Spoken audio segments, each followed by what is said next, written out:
Can you see this diagram? Yes, sir. Okay. Yes, sir. So, what is the theme of this passage in general? The main contention, or what you can say the thesis. What does the writer want to prove in this passage is this: sports at international level hardly promotes any friendliness. Instead of spreading any kind of friendliness, it promotes something that is called as animosity or creates new enemies. Okay, so it is a bold statement, where everywhere we come to know about sports, that when we play sports we usually create a kind of good relationships, friendliness among the people, among the nations. And there was something called as sport diplomacy for a long time. Now this essay is written back long back in 1940s. Okay, so that was a period of time of Second World War as well. And as we know, the world was divided into different groups. And again, there was an impression of something that is called as colonialism, where British, French, Dutch, and US people were holding some colonies like India, Sri Lanka, even New Zealand, Australia, South Africa. So it was a very different point of time when this essay was written, and you can find many references to that particular age. But though the references are the old one, it does not mean that this passage is not relevant even today. No, it is relevant equally even today. So therefore, let's understand the structure of this argument. Remember, when we started dealing with this prose section, we talked about argumentative writing, and when we talk about how to understand argumentative essay, we had some steps for that. First step is to understand the structure of the passage, and for that purpose I had already given you an example of a paragraph writing or structure of a paragraph. There is one topic sentence, and other sentences in that paragraph would try to prove that particular passages. So what would be the general information provided in other sentences rather than the topic sentence? There would be some examples, some explanation, some expert opinion, and some statistical data. So similar kind of thing is here about this passage that we are going to see. We are going to look into the passage, near about 75% of that passage today, and in the remaining would be done in the consecutive lecture. So let's understand. The passage begins with an example of Dynamo team's visit to England. Dynamo was a football team in Russia. Remember, it was a period of time when Russia and England did not have good terms. So at that period of time, it was a sport diplomacy. It was said these two nations play football with each other, there would be some kind of friendliness among the public as well as among the some administrative people or maybe some political people. So that was one general idea of having this tournament of dynamos from Russia that was arranged in England. Okay, so Dynamo was about to play with England team. Okay, so before playing with England team, Dynamos had to play with some luggage team or league teams. Okay, as even if nowadays, if our team India of cricket visits South Africa, first in order to acclimatize with the climate and the situation and the conditions there, they would play with some club team, other teams as well. Okay, not the South African team. So similarly, Dynamos had to play with some club teams. Okay, and those club teams are mentioned here. One is Arsenal, that still exists in our popular football nowadays. So there is mention of Arsenal match. What happened in that Arsenal match? Referee was booed. Okay, referee was mocked by the public. Now, when we talk about sports and ideal sports, we usually find the real sporting spirit is to follow the instructions given by a referee, to follow the rules of the game. Okay, that is what a sporting spirit. So look at the title of the passage itself and look what happens in the passage itself. Okay, you would find exactly contrary ideas there. Sporting spirit means following the games of the rules of the games, and then also respect the referee and respect the umpires. Exactly opposite to that has taken place here. And what is happening now in that Dynamo's visit first match with the Arsenal, you find he gives an example that referee was booed. So the game is something that is called as a mocked upon. Then there was another example, that is Glasgow match. Again, it is another club team there, and he says that that match was free for all. What do you mean? It is not free for all to watch.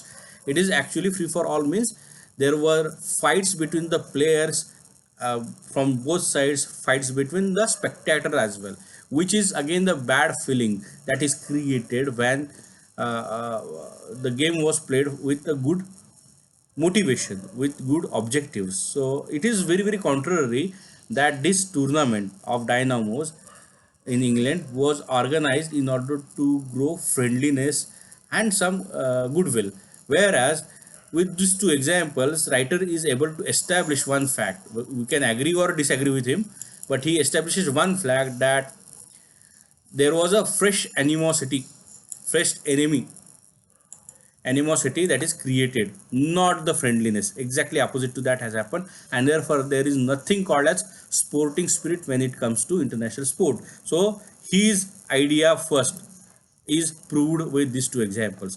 Further, he again gives another example of how this tournament was not played in a good will. So what was happened? What happened there? There was a controversy. What was the controversy? So controversy was in newspapers. Some newspapers said that the Dynamo team which they played with was not all England team. Okay, so it was only a club team like Arsenal or Glasgow team, and they abruptly in the middle of the tournament itself they have left that particular tournament and went back to Russia. So now the newspaper, especially British newspaper, said that Dynamo did not play with all England team in order to avoid with them, in order to avoid defeat of them, and it is an attempt to show someone's inferiority. Now can you say showing someone's inferiority or showing someone that how someone is not good at something is goodwill? No, it is always a bad will. So again, with this example he also proves that there is no goodwill that is created with this tournament. Okay, so again he proves his first argument, first point, that sport at international level does not promote any kind of goodwill. At the other hand, it provides animosity, bad feelings in the public and at the level of the player as well. So this is what is the first two paragraphs all about. Okay, I hope that you are getting it. Okay. Yes, sir. Okay, fine. Now, in the next paragraph, in the third or fourth paragraph, you would find he has cited another example. That is the example of 1936 Olympic Games. So, 1936, look at this date. Uh, he said that these games, Olympic Games, were removed from the general principles.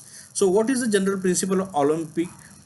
You might have seen one Olympic at least in 2016 that was organized at Rio.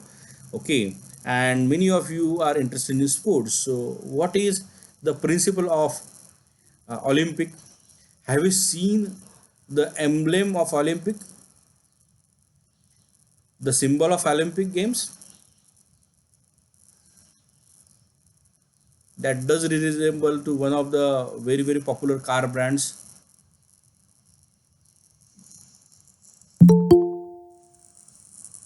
देखा है आपने symbol जो होता है Olympic का? Yes, sir.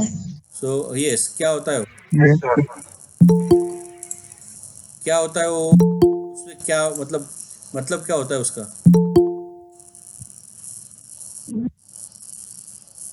Answers in any language are welcome. Huh? Audi car, Audi car का क्या है? symbol, that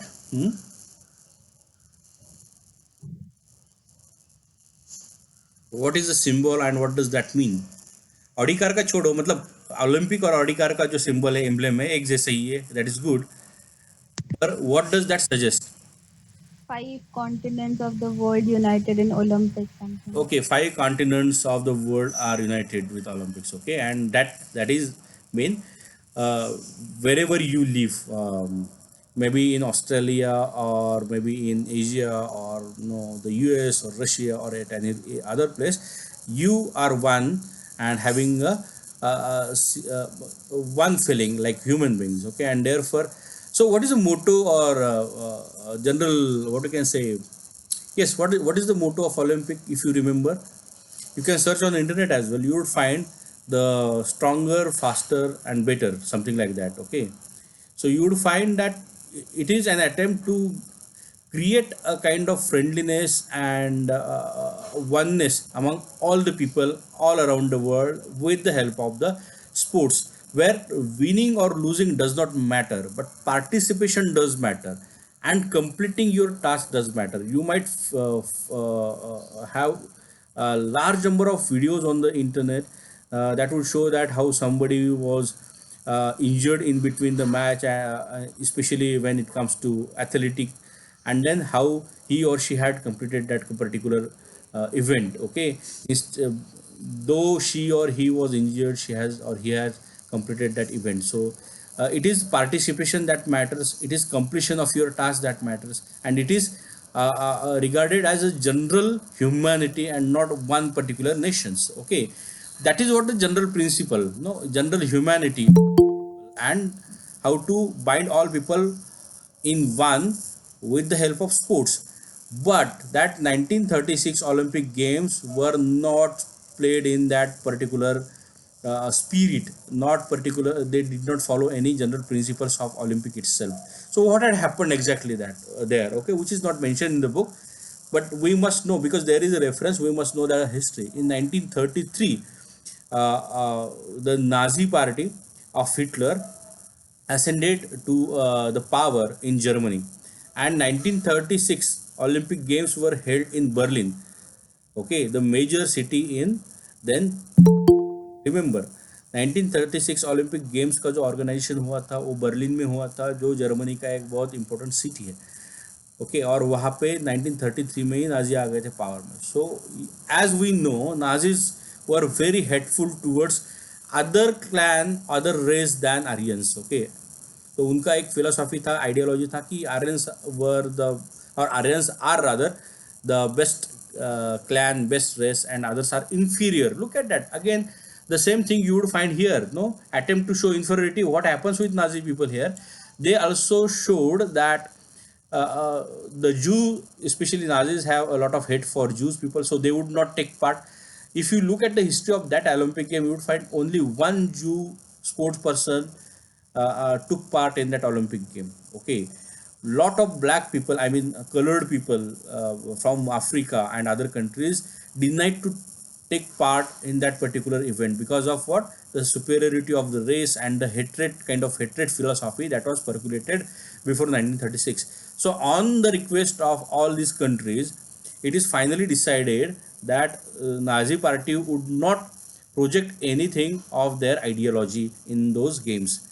But when event was actually organized, you would find in the history books, or rather history of the sports, you would find that there were a lot of banners. Those were hateful to other clans, other races, and boasting the pride of fair people, white people, and Aryan people. Okay, so that was removed from general principles of Olympics. Okay, that all are equal and all are to be uh, played together. Okay, that was how the hatred was created and induced in the sports.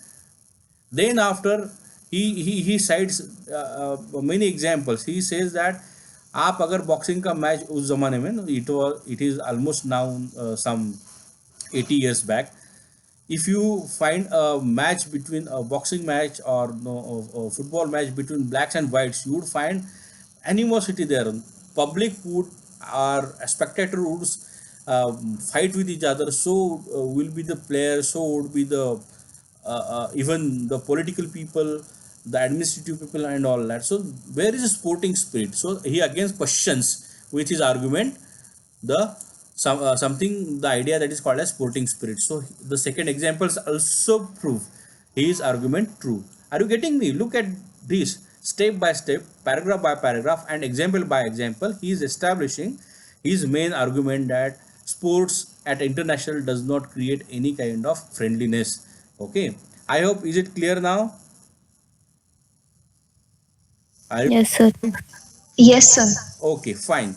Now these are, Yes, sir. yes, these are the two examples that he put forward. Now he changes his topic and he talks about the competitiveness in the sports. He says that every sports that is practiced at the international level, they are competitive. And but I mean, it is good to be a competitive, but the problem is that they are not played with the simple and straightforwardness of the players. Okay, because of what they are associated. First thing he tries that there is something that is a question of prestige.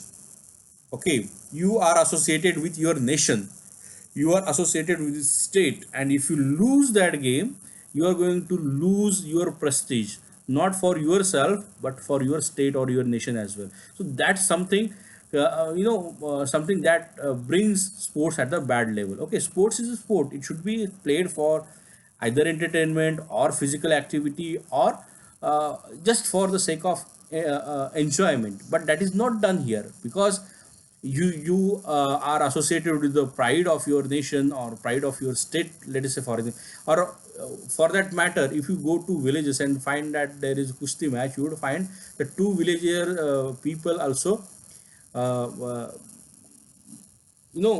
give boast to one particular wrestler, one another, as they are pride of their own village. So that is what is questionable here. Okay, not the sports but the kind of prestige that is arise there. And what does it result in? It result in, according to him, it is general statement that is making. Again, it is one of the ways in which argument is flourished. Okay, आप दो example आपके अच्छे से हो गए तो उसके बाद एक जनरल स्टेटमेंट कर दो जो चाहे ही गलत हो, मगर आपके पहले दो एग्जाम्पल्स बराबर है, इसलिए लोग usually find it correct. Okay, so this is how he makes a general statement here.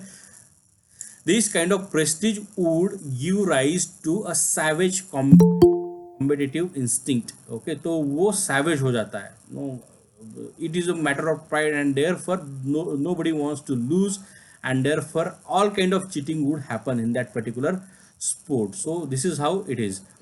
Now he again further says that it's turned into a mimic warfare. ऐसा लगता है कि this is not just a sport but this is a war.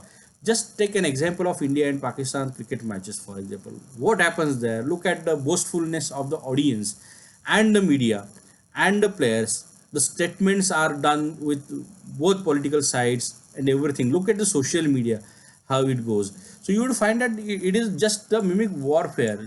Those people who do not want to go on the battlefield and do not want to fight war, they would find their sadistic pleasure uh, in the form of that particular cricket match only. But whereas we need to remember, it is just a match. Okay, someone has to lose, someone has to win, and that is not taken very seriously. This is what the principle. So again, with the third example and point, he has made the same point clear, that again, uh, because sports are competitive and they give boost to the prestige issue, and then it becomes savage and it turns mimic warfare. Therefore again, therefore actually he is providing a cause. Therefore sport cannot raise any good feelings. So now so far he has talked about football. Okay, Dynamo's visit to England and all that. Now he talks about other games like cricket, for example. Cricket is a very leisurely game, na? And at that period of time, one day